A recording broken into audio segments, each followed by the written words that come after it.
Mhuri yeZimbabwe nhasi tiri munzvimbo yeEpworth uko tashanyira mabhishu kana ma-sex workers tinzwe kuti mararamiro avo ari kuita zviri kufamba sei. Hanzvadzi wakadini? Makadiwo. Aiwa tinofara. Hameno risei basa?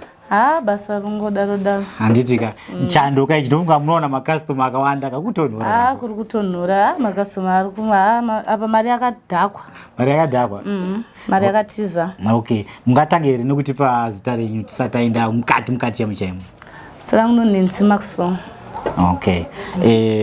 Toda kuziva kuti maane nguva yakareba sei muchiita basa iri? Ndane 6 years. 6. Kuti 1 2 3 4 5 6 kudai so? 6. All right. Chii chakapa kuti imimi mutange kuita basa iri? Chakapa kuti nitange kuita basa iri ndikangonetsana nemurume. Pandazotadza kuenda kumba, pandasangana neshamwari. Pazanditora vandaenda nadzo mba kwavo zvikanzi chimbogara. Patagara vazonditi handei. Vandatopfekawo kashoti. Dhero kuti anga ndikanoita 50. Ndikati apa pane mari apa. Rechi 2. Aiwa kuzosvika ezvinezvi zvangu aiwa zviri kungoendawo pamwe pacho unoshaya, pamwe unowana, pamwe unongotonhorwa nechando mahara, pamwe uchingodaro hazvo. Unongoziva zviri mumasango kuti afamba aita sei? Afamba apota. Pamwe unomborohwa mahara, onyimiwa mari yacho. Pamwe unonzi ndidzosere, wodzosera munhu mari yake. Saka kunzi unzi ndidzosere zvinhu zvaita sei? Munozoperforma chinhu chaitika? Nazotsanangurai baba. Panyaya dzekuperforma manje dzinonetsa. Because inini ndiri mashure kwenguva. Time. Ukandipa 5, toita zve5. Unotogara wakatoimisa ichitobva uko, unotoya nayo yakatomira iri straight. Because handidi zvokuromensewa. Noti time kana ndakatomirirwa nevamwe kupi? 5 ndiye ma-minutes mangani? 15 minutes. Dzakadaridza 15 minutes wakutowedzera? Unotowedzera. Alright. Wakaramba kuwedzera, buruka. Utoburuka. Ndakutoenda. Tototi kapu. Ndakutomhanya unotora mumwe kuti time. Nechimhaidzana nenguva. Okay. Kune vamwe vanhu vechirume vanokasika vai kana kuti vanenge vane zemo. Ngatiti wabva nayo uko uri kuda kumupfekedza mazuva condom handitika. Obva atongo release ipapo. Zvinhu zvinofamba sei ipapo? Asati aisa but aita sei atorelease. Atoita. Mari ndi yakutenda. Takutodzokera because kana watonoti aiwa uda kuita futi wotobhadhara. Okay. Then takutopinda round number 2. Na round number 2 because ndine ndafamba kaini kubva kwesoko newe kusvika newe mumba. Aiwa unotobhadhara imwe. Ko kana munhu achida zvekuti aite ameno wanoti ma-sleep over inenge iri mari? 20, 15. Okay. Ndiye ma-rounds mangani? Pa-15 unorovo 2 rounds. Pa-20 unorovo 3. Okay. Echi 3 yacho ndiye kuseni wakuita se? Wakubuda. Ngatiti maybe handimati 3 4 handitika. Right. Pamwe munhu uyu anorova madamba refu akarova Congo dust, pamwe arova kana 1 hour. Zvinozofamba sei manje? Ndokuburutsa. Muburutsa.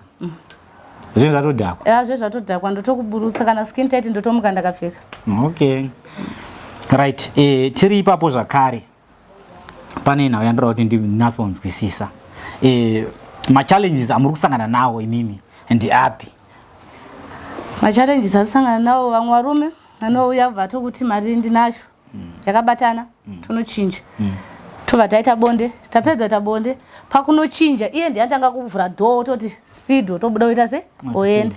Vamwe vacho vanouya opfekedza condom zvakanaka vati ndikugadzirisa iye ari kutobora condom. Mumwe wacho anoona ngosvika muri kuita bonde obvisa condom.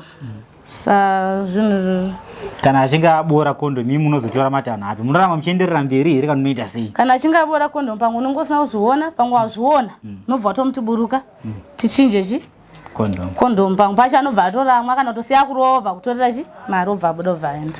Zvirwere zvepabonde aya tingati pachirungu ma-STDs. Makambonzwa nezvawo here? Hamuatye? Tinotomatya but chokuita ndopane pasina. Chokuita ndopane pasina. All right. Ngatiti anzodzi mune makore mangana? 29. 29. Pawanika munhu akawimbika muzuva ranhasi atoti aiwa ndada kuti ndikutore ndigare nemi kana kuti akurore, munobvumirana nazvo? Ipapo kana because ndinenge remember kuti pandakambororwa pai ko ndakazoenda ndakushukirudza vana vangu because nini mari ndiri kuchengeta vana vangu, iri kuchengeta ini wacho.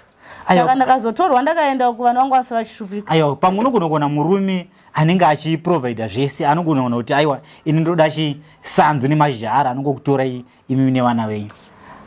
Inini hangu ndakazvimirira handikwanise. Muchine ma-feelings here sezvo mimi munoratidza kuti munogona kurara nevanhu vanogona kudarika na 5 or 6 per day. Ma-feelings achirimo here kana kuti maangoitawo zvekutiwo sezvo riri business? Ma-feelings no arimo but kwanowanikira kwacho kwakatosiyana nekupi nekukambani kwedu, kubusiness kwedu. Ndine munhu wandinonatsoziva kuti uyu ko uyu kana chero akandibata apa chero akandibata apa zvinhu zvisechi bo tinotoita hama feelings bo but ukaita pamwe pacho kunotsonzwa kuti izvi ndezvemari ita uende itabuda. Saka hazvizorwadzi here kana makupinda pabonde mimi musina feeling, nekuti vanotaura vakuru vanotiwo zvinhu zvezvi zvinofana kuita kunhu kwakanyorwa kuti kana yangopinda ite sei ingotseje ichienda. Imi mune muchiita zvinhu zvisina kunazomira zvakanaka, hamuzosangana nemapeni akaita sei here? Mapeni ayo anenge asipo because ini ndoshandisa Vaseline. Tora Vaseline ndozora. Saka inobva yangoti auto. Okay. Aiwa, tiri kupanzwa. All right. Touya ipapo kune vanhu vanenge vane dzakati kurei, vamwe vane pfupi, vamwe vane chii. Imi munowanzofarira vanhu vane dzakaita sei? Ndinofanzofarira vane dzitete dzirefu nevamwe vane tupfupi vamwe vai. Kwete dzakati korei dzikaidzi unozongosangana naye but chokuzvita hapana. Unongoshingirirawo semunhu unongochida mari. Okay. Sei muchifarira dzamunofarira idzodzo munonazonzwa chii? Munhu ane tete yakapinda vanongo hauna zvaunonzwa kuti chichichi. Munhu ane chipfupi haende kumberi, anongoguma 2 minutes utoita se apedza. Ko chidhafu manje? Chidhafu paachambokikitsana nayo kuti dai